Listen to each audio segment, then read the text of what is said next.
हाँ हेलो हाँ students, welcome again.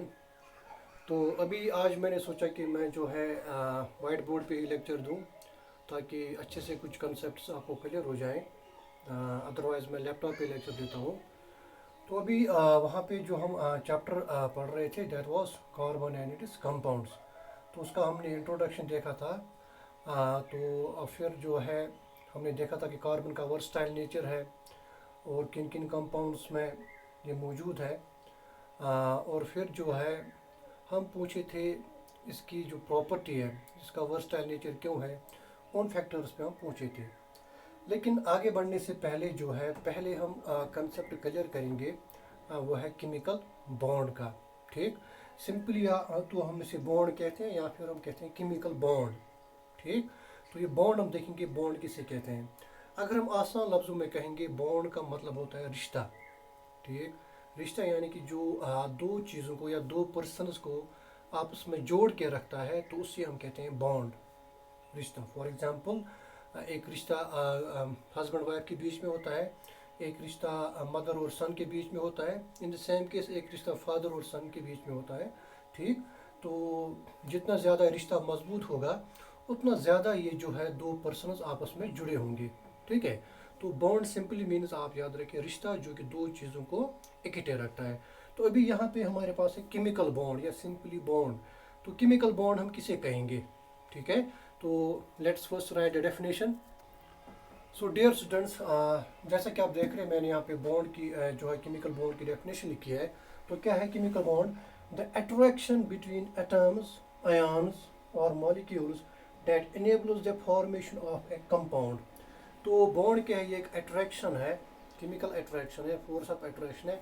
किन के दरमियान है? बिटवीन एटम्स हो सकता है या बिटवीन आयन्स और बिटवीन मॉलिक्यूल्स, जिसकी वजह से डेट एनेबल्स, जिसकी वजह से कोई कंपाउंड बनता है। फॉर एग्जांपल मैं यहाँ पे लिखता हूँ NaCl। तो NaCl क्या है? ये एक कंपाउंड है। आप सभी जानते हैं कि NaCl क्या है? ये एक कंपाउंड है। तो इस NaCl में आप देखिए कौन कौन सा एलिमेंट है। एक तो यहाँ पे सोडियम है, Na हो गया सोडियम, और फिर यहाँ पे कौन सा है? क्लोरीन है, Cl। तो दो एलिमेंट्स या हम कह सकते हैं दो एटम्स यहाँ पे जो है वो जुड़े हुए हैं by means of a bond, by means of a. तो यहाँ पे जो है सोडियम क्लोराइड ये कंपाउंड है, इसमें सोडियम है और क्या है? क्लोरीन है। तो डैट मीन्स इनके बीच में कोई बॉन्ड है जिसकी वजह से जुड़े हैं और उन्होंने कंपाउंड बनाया है। इन द सेम केस हमारा वाटर फॉर एग्जांपल, जिसकी फार्मूला क्या है? H2O। तो H2O जो है ये क्या है? ये वाटर है। ठीक, तो वाटर में भी आप देखिए दो एलिमेंट्स हैं। ठीक, हाइड्रोजन है और ऑक्सीजन है, जिसमें हाइड्रोजन के दो एटम है, ऑक्सीजन का एक। तो डैट मीन्स यहाँ पर हाइड्रोजन और ऑक्सीजन के बीच में कोई बॉन्ड है जिसकी वजह से ये जुड़े हुए हैं। तो यहाँ पे NaCl है, Na का एक एटम है, क्लोरीन का एक एटम है। इन द सेम केस कुछ मॉलिक्यूल्स को हम लेते हैं। फॉर एग्जांपल क्लोरीन जब हम चलो ऑक्सीजन हम कहेंगे, ऑक्सीजन हम लिखते हैं ऐसे O2। ऑक्सीजन हम लिखते हैं O2। और डैट मीन्स ये जो ऑक्सीजन मॉलिक्यूल है इसमें ऑक्सीजन के दो एटम्स जुड़े हुए हैं, तो उनके बीच में भी जो है जाहिर सी बात है कोई बॉन्ड है। इन द सेम केस हम लिखते हैं हाइड्रोजन। हाइड्रोजन का सिंबल H है, लेकिन जब हमें हाइड्रोजन लिखना होता है हम लिखते हैं H2। H2 का मतलब यही है कि जो हाइड्रोजन है यहाँ पे जिसको हम H2 से लिखते हैं, तो इसमें भी हाइड्रोजन गैस जो है इसमें हाइड्रोजन के दो एटम्स हैं। ठीक, तो यहाँ पे भी ये जो कंपाउंड है इसमें भी बॉन्ड है सोडियम और क्लोरीन के बीच में। ये जो कंपाउंड है वाटर, इसमें भी बॉन्ड है बिटवीन हाइड्रोजन एंड ऑक्सीजन। ये जो ऑक्सीजन का मॉलिक्यूल है इसमें भी बॉन्ड है बिटवीन टू ऑक्सीजन एटम्स।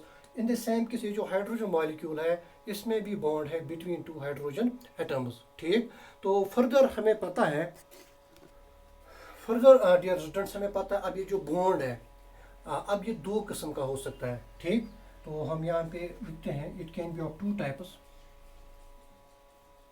एक बॉन्ड जो है डेट इज आयोनिक बॉन्ड, और दूसरा dear students that is covalent bond.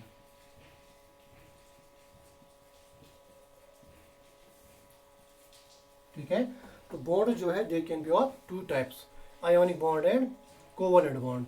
तो आयोनिक बॉन्ड जो है जैसा मैंने लास्ट लेक्चर में बोला था, it is formed by the transfer of electrons. ये कैसे बनता है? By transfer of electrons. ठीक है, ये पॉइंट याद रखना है, बाय ट्रांसफर ऑफ इलेक्ट्रॉन्स। ठीक है, तो जब इलेक्ट्रॉन्स ट्रांसफर होते हैं तो दो ऑप्शन है यहाँ पे ट्रांसफर में, या तो वो लूज होंगे इलेक्ट्रॉन्स, यानी कि एक एटम लूज कर सकता है, या फिर जो ये इलेक्ट्रॉन्स है ये गेन हो सकते हैं। या तो इलेक्ट्रॉन्स लूज हो सकते हैं या फिर इलेक्ट्रॉन्स जो है गेन हो सकते हैं। तो हमने पहले ही चैप्टर जो हमारा पीरियोडिक क्लासिफिकेशन ऑफ एलिमेंट्स है वहाँ पे हमने पढ़ा है, अगर इलेक्ट्रॉन्स लूज होते हैं तो जो लूज करता है उस पर कौन सी चार्ज आती है? पॉजिटिव। और जो गेन करता है उस पर कौन सी चार्ज आती है? नेगेटिव। ये हमने डिटेल में उधर ही पढ़ा है कि जो लूज करता है उस पर पॉजिटिव चार्ज क्यों आती है और जो गेन करता है उस पर नेगेटिव चार्ज क्यों आती है, उधर पढ़ा है। तो अभी आप सॉरी यहाँ पे याद रखिए, जब इलेक्ट्रॉन कोई एटम लूज करेगा उस पर पॉजिटिव चार्ज, अगर गेन करेगा उस पर नेगेटिव चार्ज। ठीक, तो bond it can be of two types, ionic bond and covalent bond.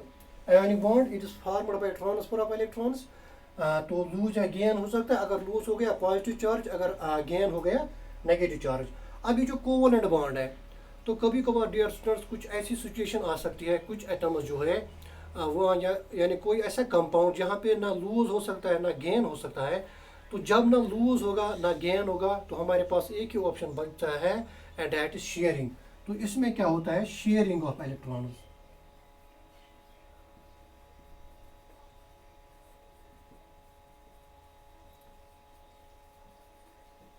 ठीक है, तो कोवलेंट बॉन्ड में क्या होता है? Sharing of electrons.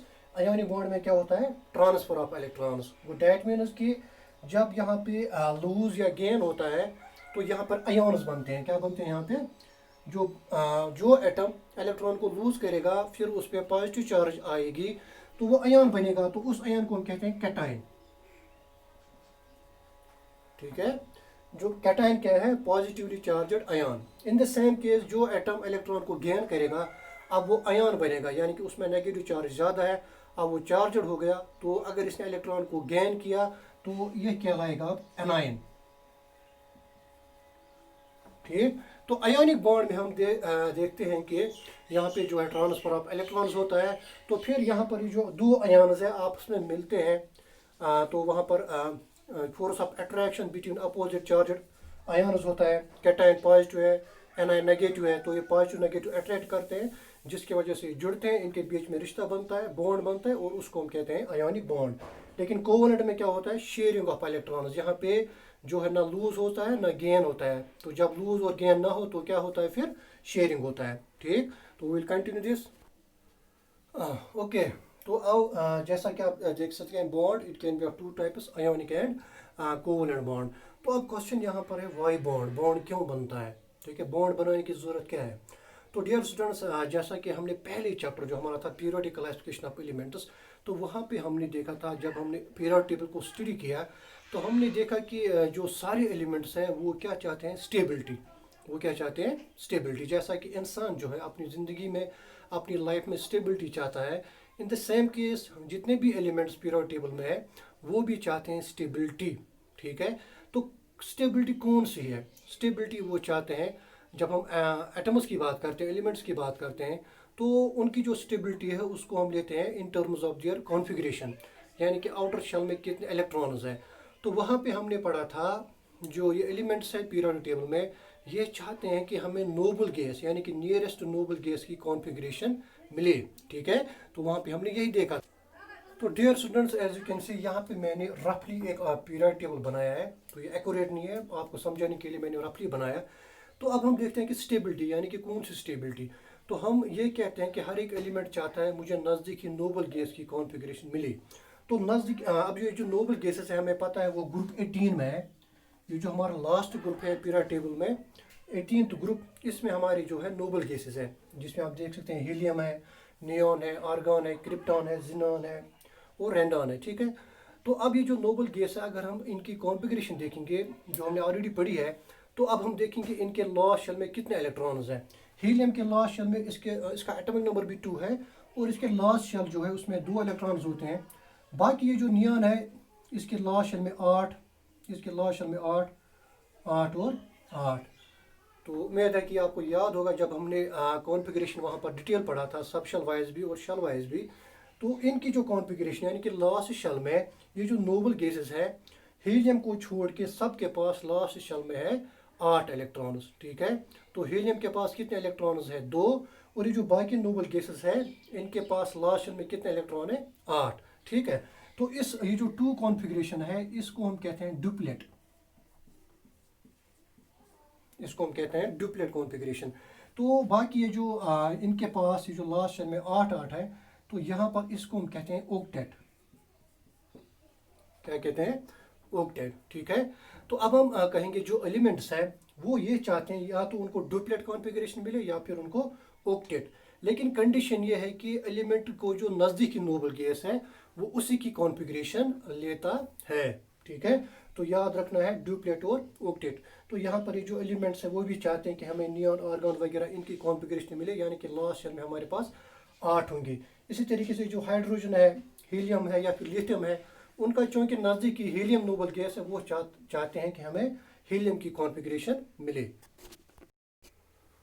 तो अभी आप देख रहे हैं कि 2 अगर लास्ट शेल में है तो ये कहलाएगा डुप्लेट, अगर 8 है वो कहलाएगा ऑक्टेट। तो एलिमेंट्स जो बाकी है वो भी चाहते हैं कि इन दो में से कोई कॉन्फ़िगरेशन हमें जो है मिले। अब for example in ionic bond और कोवलेंट बॉन्ड पर जाने से पहले मैं समझाने के लिए यहाँ पर जो है हाइड्रोजन को लेता हूँ, हाइड्रोजन मॉलिक्यूल। तो हाइड्रोजन मॉलिक्यूल को हम ऐसे लेते हैं H2। H2 का मतलब जो मैंने पहले ही कहा है कि इसमें जो है हाइड्रोजन के 2 एटम्स हैं, ठीक। तो अब हम यहाँ पर जो है हाइड्रोजन का जो एटॉमिक स्ट्रक्चर बनाएंगे। फॉर एग्जांपल जब हम हाइड्रोजन को एटॉमिक स्ट्रक्चर, ये न्यूक्लियस है, तो न्यूक्लियस को मैंने डॉट से रिप्रेजेंट किया। तो इसके पास चूँकि हाइड्रोजन का एटॉमिक नंबर क्या है? 1 है। तो 1 का मतलब इसके पास सिर्फ एक ही इलेक्ट्रॉन है। तो उस एक इलेक्ट्रॉन को मैं यहाँ पे जो है स्टार से रिप्रेजेंट करूँगा ऐसे। इसके पास एक इलेक्ट्रॉन है, उसको मैंने स्टार से रिप्रेजेंट किया, ठीक। अब चूंकि इसके पास जो है हाइड्रोजन जब एक एटम है तो ये स्टेबल नहीं है, क्योंकि इसके पास जो है एक ही इलेक्ट्रॉन लास्ट शेल में है, ठीक।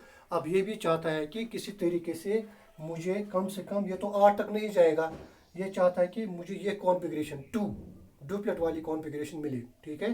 तो ये क्या करेगा? अब यहाँ से दूसरा हाइड्रोजन एटम आएगा। तो ये सेंटर में आप रखिए, ये एक हाइड्रोजन है, ये दूसरा हाइड्रोजन एटम है, ठीक। अब इस हाइड्रोजन एटम के पास भी एक इलेक्ट्रॉन है, उसको मैंने स्टार से रिप्रेजेंट किया, ठीक है।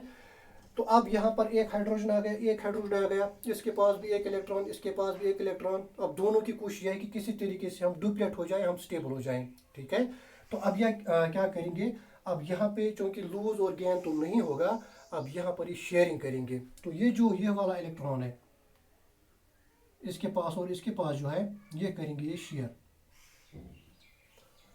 जब ये शेयर करेंगे, शेयर का मतलब कैसे बैकग्राउंड में था उन्हीं कॉमन।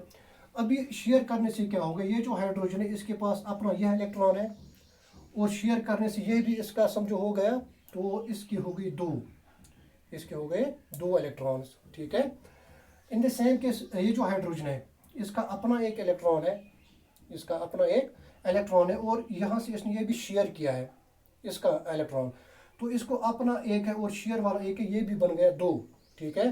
तो यहाँ पर आप देख सकते हैं जब हाइड्रोजन 2 एटम्स आपस में करीब आ गए और इन्होंने एक एक इलेक्ट्रॉन शेयर किया, तो डैट मीन्स इन्होंने कौन सा बॉन्ड बनाया? Covalent bond. तो शेयर करने से जो दोनों की कॉन्फ़िगरेशन है वो क्या बन गई? 2।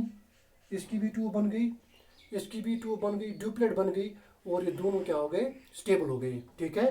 तो अब आप यहाँ पर देख रहे हैं कि चूंकि यहाँ पे जो बॉन्ड बन गया शेयरिंग से बन गया, इन्होंने जो है ये इलेक्ट्रॉन पेयर जो है शेयर किया, वो डैट मीन्स ये कौन सा बॉन्ड डायरेक्ट है? ये कोवेलेंट बॉन्ड है, ठीक है। अब यहाँ पे ये जो जब हम हाइड्रोजन की बात करते हैं, अब यहाँ पर आप देखिए चूंकि इन्होंने एक इलेक्ट्रॉन पेयर आग जोड़ कर रखा शेयर, तो इसको हम ऐसे भी रिप्रेजेंट करते हैं। सॉरी, ये हाइड्रोजन है, तो हाइड्रोजन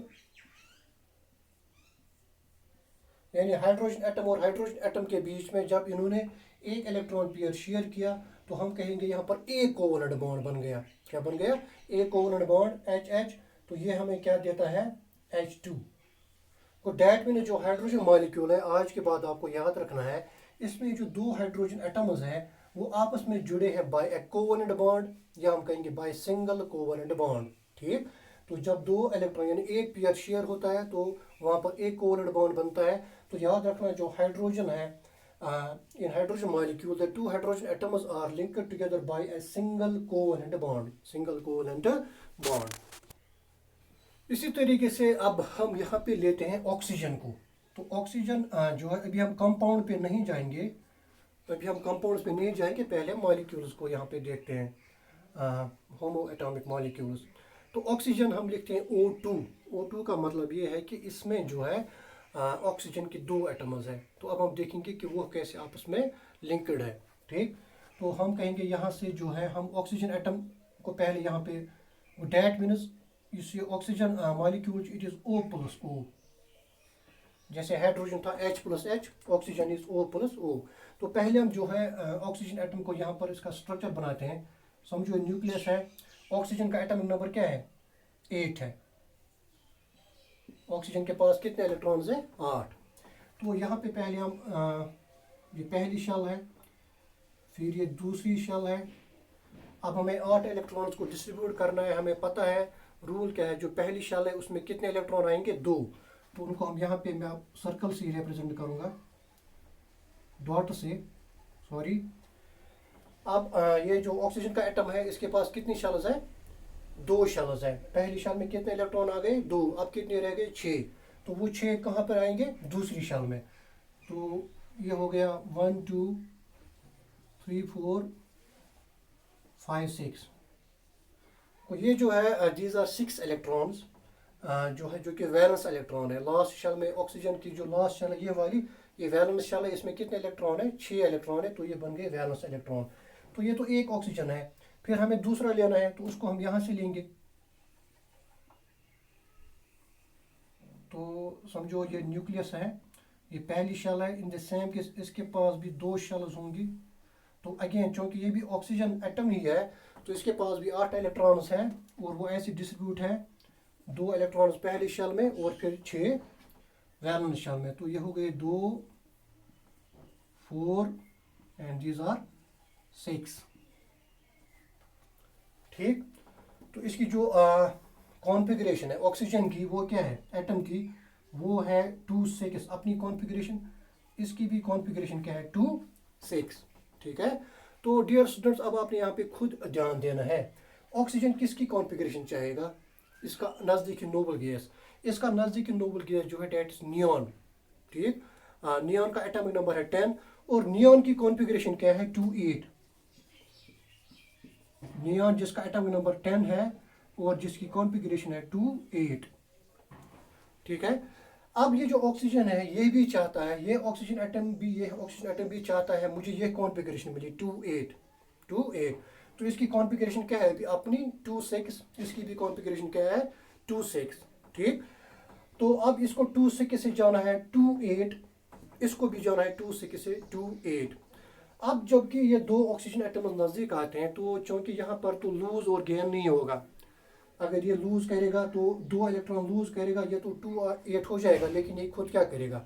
तो हमें पता है जब लूज और गेन नहीं होता है उस वक्त क्या होता है, शेयरिंग होता है। ठीक, तो अब आपको यहाँ पर खुद ध्यान देना है। अब जो ये 2 इलेक्ट्रॉन इसके मैंने यहाँ पे बनाए और 2 इलेक्ट्रॉन मैंने यहाँ पे बनाए। अब वहाँ पर जैसे हाइड्रोजन में हमने देखा था एक पेयर शेयर हुआ था, तो यहाँ पे अब क्या होगा, यहाँ पे 2 पेयर शेयर होंगे इलेक्ट्रॉन्स को, ये और ये और ये। ठीक है। तो डैट मीन्स ये जो 2 इलेक्ट्रॉन इसके यहाँ पे है ये शेयर हो गए, ये इसके भी है और इसके भी है। इन द सेम केस ये जो 2 इलेक्ट्रॉन इस ऑक्सीजन एटम के हैं ये शेयर हो गए, ये इसके भी है इसके भी है। अब हम जो है इसके इलेक्ट्रॉन्स गिनते हैं लास्ट शेल के, ये वाला ऑक्सीजन। देखो लास्ट शेल में अब इसके कितने आ गए, 1 2 3 4 5 6, और ये शेयर वाले 7 8। तो शेयर करने से ये बन गया 2 8, 2 ये वाले और 8 वैलेंस शेल के। ठीक है। तो यहाँ पर आप देख सकते हैं कि शेयर करने से, इसके 2 लेने से, शेयर करने से ये 2 6 से हो गया 2 8। ये स्टेबल हो गया, नियॉन की कॉन्फ़िगरेशन यानी कि नोबल गैस की कॉन्फ़िगरेशन इसको मिल गई। इन द सेम केस अब इसके इलेक्ट्रॉन हम गिनते हैं। लेकिन कौन सा इलेक्ट्रॉन, जब ये बॉन्ड बनता है हमें वैलेंस इलेक्ट्रॉन कंसिडर करने होते हैं। तो यहाँ पर आप देखिए इसके अपने कितने हैं, 1 2 3 4 5 6 और ये दो जो शेयर के हैं 7 8, तो ये भी बन गया 2 8। ठीक है, तो शेयर करने से यानी अब इन्होंने कितने इलेक्ट्रॉन शेयर किए, दो पेयर, दो जोड़ियां, एक ये जोड़ी और एक ये जोड़ी। ठीक है, तो शेयर करने से ये भी 2 6 से 2 8 हो गया और ये भी 2 6 से 2 8 हो गया, दोनों हो गए स्टेबल। ठीक, तो फिर हम ऑक्सीजन को ऐसे लिखते हैं, ये ऑक्सीजन और फिर जब दूसरा ऑक्सीजन एटम है, लेकिन अब इनके बीच में कितने कोवलेंट बॉन्ड बन गए, दो बन गए, है ना। एक ये वाला जो इन इलेक्ट्रॉन के बीच में बन गया, एक ये वाला जो इन इलेक्ट्रॉन पेयर के बीच में बन गया। तो डैट मीन्स जो ऑक्सीजन, फिर हम इसको लिखते हैं ऐसे, ये बन गया O2 ऑक्सीजन मॉलिक्यूल। तो डैट मीन्स ऑक्सीजन मॉलिक्यूल में ये जो दो ऑक्सीजन एटम्स है वो लिंक्ड टुगेदर है बाय कोवलेंट बॉन्ड। लेकिन कितने कोवलेंट बॉन्ड बन गए, दो बन गए। तो हम कह सकते हैं यहाँ पर ये है डबल कोवलेंट बॉन्ड। तो ऑक्सीजन मॉलिक्यूल में याद रखना, ऑक्सीजन मॉलिक्यूल में क्या है, जो दो एटम्स है उनके बीच में क्या है, डबल कोवलेंट बॉन्ड। ठीक, तो dear students, now let's take example of a compound. तो अभी मैंने जो कंपाउंड यहाँ पे लिया है that is sodium chloride NaCl। ठीक है, तो NaCl हम पहले देखेंगे कैसे बना है। तो हमें पता है कि इसमें दो एटम्स Na+Cl जो है वो हमें देता है सोडियम क्लोराइड। ठीक, लेकिन अब हमें ये देखना है कि ये कैसे जो है आपस में इनके बीच में कौन सा बॉन्ड बना है। तो ठीक है, तो दिस इज सोडियम एटम, इसको लिखते हैं हम, चलो लिखने की जरूरत नहीं, आपको पता है ये सोडियम एटम ही है। लेकिन बॉन्ड बनाने से पहले हमें जो है पता होना चाहिए एटॉमिक नंबर और कॉन्फ़िगरेशन। तो सोडियम का एटॉमिक नंबर क्या है, पढ़ा है, सोडियम का एटॉमिक नंबर जो है वो 11 है। तो बोर्ड अगर यहाँ से दिखाई दे रहा है, सोडियम इसका एटॉमिक नंबर है 11 और जो क्लोरीन है उसका है 17। तो सोडियम का एटॉमिक नंबर क्या है, 11 है और क्लोरीन का क्या है, 17 है। ठीक है, तो इन सोडियम का चूंकि इसके पास 11 इलेक्ट्रॉन्स है, तो पहले हमें क्या करना है, इलेक्ट्रॉनिक कॉन्फ़िगरेशन करनी है, उनको हमें डिस्ट्रीब्यूट करना है, वो हमने पढ़ा है। तो जब 11 है, पहली शेल में आएंगे 2, दूसरे में कितने आते हैं 8 और फिर कितने बच गए, 2 2 और 8 हो गए 10, अब बच गया 1। तो इसकी कॉन्फ़िगरेशन क्या है, 2 8 1। क्लोरीन जो है इसके पास 17 इलेक्ट्रॉन है, यानी इसका एटॉमिक नंबर 17 है। तो 17 को हमने डिस्ट्रीब्यूट करना है, तो हमें पता है रूल तो एक ही है। तो पहली शेल में कितने आएंगे, 2, फिर 8 हो गए 10 और फिर 7। ठीक है, तो अब हमें यहाँ पर पता चलता है कि सोडियम जो है इसके पास भी 3 शेल्स है। देखो 1 2 3, इसके पास भी 3 शेल्स है, 1 2 3। कॉन्फ़िगरेशन क्या है, 2 8 1, क्लोरीन की क्या है 2 8 7। लेकिन जब बॉन्ड बनता है उस वक्त हमें सिर्फ वैलेंस इलेक्ट्रॉन जो है कंसिडरेशन में लेने होते हैं, बाकियों के साथ हमें छेड़छाड़ नहीं करनी है। तो सोडियम के पास कितने वैलेंस इलेक्ट्रॉन है, 1 है इसके पास, और क्लोरीन के पास कितने वैलेंस इलेक्ट्रॉन है, 7। ठीक है, तो यहाँ पर हम जो है लिविस सिंबल में सिर्फ हम वैलेंस इलेक्ट्रॉन को लेते हैं। तो सोडियम चूंकि इसके पास एक वैलेंस इलेक्ट्रॉन है, तो मैं यहाँ पर एक स्टार लिखूंगा। एक स्टार का मतलब ये है कि सोडियम की जो वैलेंस शेल है उसमें एक इलेक्ट्रॉन है। अब क्लोरीन की वैलेंस शेल में कितने इलेक्ट्रॉन है, 7। तो यहाँ पर कितने स्टार्स आएंगे, 7 स्टार, 1 2 3 4 5 6 और 7। ठीक, अब अगर आपको वैलेंसी का कंसेप्ट होगा जो हमने पहले चैप्टर में पढ़ा है, तो हमें पता है वहाँ पर कंबाइनिंग कैपेसिटी। ठीक, अगर आप शॉर्ट में ही यहाँ पर ही देखेंगे, देखो जो सोडियम है इसका एटॉमिक नंबर क्या है, 11 है। ठीक, तो ये चाहता है नज़दीकी नोबल गैस की मुझे कॉन्फ़िगरेशन मिले। 11 सोडियम जो है चूँकि इसका एटॉमिक नंबर 11 है, इसका नज़दीकी नोबल गैस कौन है, नियॉन। 11 और 10, 11 किसके नज़दीक है, 10 के नज़दीक वो। ठीक है, तो सोडियम जो है ये नियॉन के नज़दीक है, सोडियम चाहेगा मुझे नियॉन की कॉन्फ़िगरेशन मिले, वो क्या है 2 8। तो सोडियम की अपनी कॉन्फ़िगरेशन क्या है 2 8 1। लेकिन ये क्या चाहता है, कौन सी कॉन्फ़िगरेशन, 2-8। तो 2-8-1 से इसको कहाँ जाना है, 2-8। तो यहाँ पर हमें डायरेक्ट पता चलता है जब ये 2-8 जाना चाहता है, इसके लिए इसको ये 1 इलेक्ट्रॉन लूज करना है। क्या करना है, लूज। क्लियर।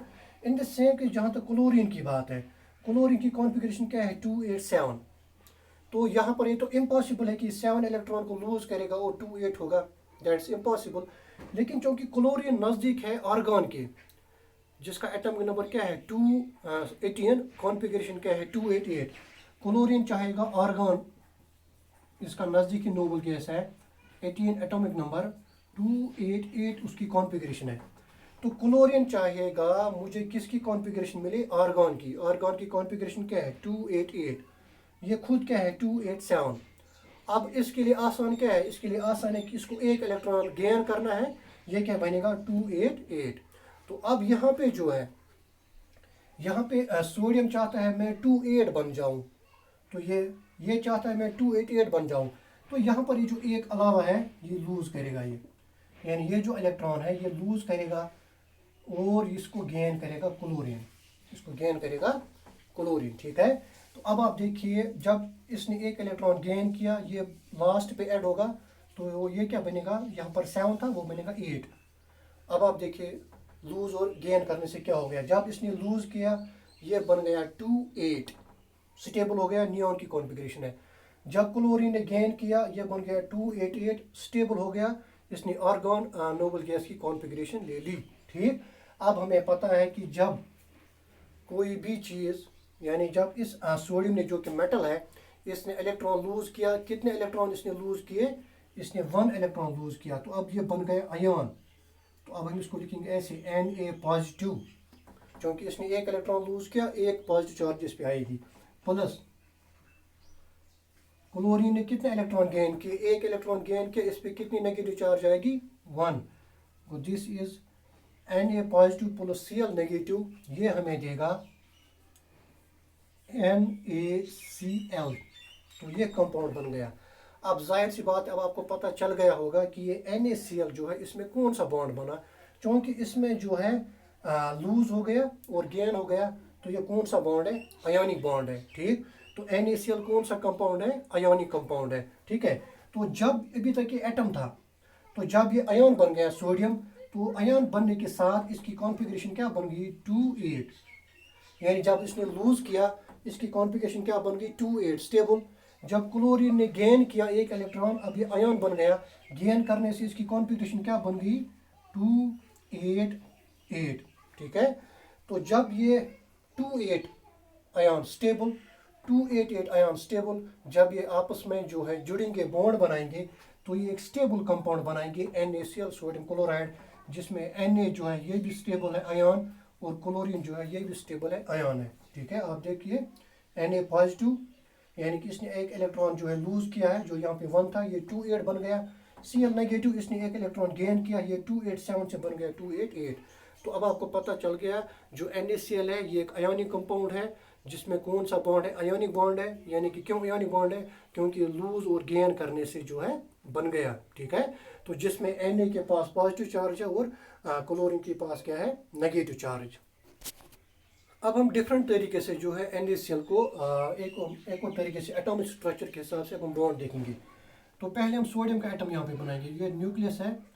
तो चूँकि हमें पहले हमने देखा जो सोडियम है, इसका एटॉमिक नंबर 11 है, कॉन्फ़िगरेशन 281 है, इसके पास 3 शेल्स हैं। तो पहली शेल मैंने बनाई, फिर दूसरी शेल, और फिर तीसरी शेल। ठीक है। तो ये किसके साथ जुड़ता है, ये समझे आप, ये सोडियम है Na, इसको क्लोरीन के साथ, क्लोरीन का एटॉमिक नंबर है 17, इसकी कॉन्फ़िगरेशन है 287, तो इसके पास भी 3 शेल्स है, 287 वाली शेल। तो इसका हम यहाँ पे बनाते हैं,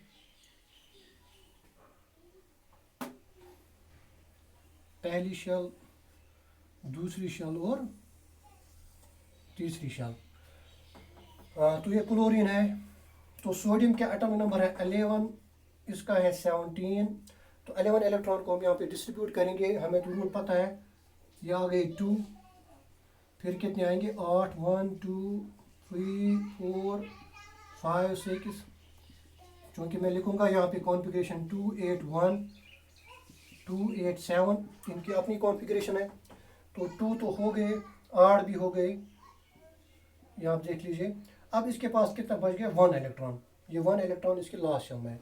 अब क्लोरीन को लेते हैं, इसकी पहली शेल में 2 इलेक्ट्रॉन, दूसरी शेल में 8 इलेक्ट्रॉन, 1 2 3 4 5 6 7 8, और तीसरी शेल में इसके पास है 7 इलेक्ट्रॉन, 1 2 3 4 5 6 और 7। ठीक है। अब मसला यह है कि जो हमने ऑलरेडी पढ़ा है, सोडियम चाहता है 28 और क्लोरीन चाहता है 288। तो हमने देखा जो है सोडियम एक इलेक्ट्रॉन को लूज करेगा। अब ये जो सोडियम है, चूँकि ये जो लास्ट शेल है सोडियम के पास, इसके पास एक ही इलेक्ट्रॉन है, तो बिल्कुल आप कह सकते हैं कि ये कोई फ़ायदा नहीं है इसके लिए। ठीक, तो ये अनस्टेबिलिटी है और इसको एक इलेक्ट्रॉन चाहिए, क्लोरीन को सिर्फ एक इलेक्ट्रॉन चाहिए 287 से 288 जाने तक। तो सोडियम को एक इलेक्ट्रॉन को लूज करना है, ये बनेगा 28, ये बनेगा स्टेबल। क्लोरीन को एक इलेक्ट्रॉन गेन करना है, ये बनेगा 287 से 288, ये भी बनेगा स्टेबल। तो डेट में ये जो इलेक्ट्रॉन है, क्योंकि यहाँ पर अभी एक इलेक्ट्रॉन की कमी है, देखिए यहाँ पे 7 है, 1 2 3 4 5 6 7, तो ये इलेक्ट्रॉन जो है ये जाएगा यहाँ पे। इसके जाने से ये बन गया, आप देखिए 1 2 3 4 5 6 7 8, ये बन गया 8, इसके ऑक्टेट में आ गए। और जब ये एक इलेक्ट्रॉन वहाँ चला गया, तो अब आप देखिए इसके पास भी लास्ट शेल में कितने आ गए, 1 2 3 4 5 6 7 8, तो ये भी स्टेबल बनेगा। ये बनेगा Na पॉजिटिव, जो भी हमने देखा ये बनेगा Cl नेगेटिव। Na पॉजिटिव का मतलब क्या है, 28, एक इलेक्ट्रॉन चला गया है। Cl का मतलब क्या है, 288, यानी कि एक इलेक्ट्रॉन ऐड हुआ है। तो फिर Na positive plus Cl negative, ये देगा हमें NaCl, जो कि एक आयोनिक कंपाउंड है। डियर स्टूडेंट्स, अभी जो है मैं इस टॉपिक को यहीं पे कंक्लूड करता हूँ, क्योंकि अभी मैं पहली बार मोबाइल पे बना रहा हूँ, शूटिंग कर रहा हूँ, क्योंकि इसका साइज़ बहुत ज़्यादा बनेगा, इसको अपलोड भी करना है। तो अभी मैं इसको, उम्मीद है कि आपको आयोनिक बॉन्ड और कोवलेंट बॉन्ड जो है वो समझ आया होगा। तो मैंने एक एग्जांपल दोनों की दे दी है। अब मैं आपको इसमें होमवर्क देता हूँ, तो वो होमवर्क आप मुझे फिर व्हाट्सएप पे सेंड करेंगे, ये खुद से आप बनाएंगे कुछ बॉन्ड्स। तो कुछ कंपाउंड्स मैं यहाँ पे दूंगा, तो आप खुद से अभी बनाएंगे लिथियम क्लोराइड। ठीक है, तो लिथियम सॉरी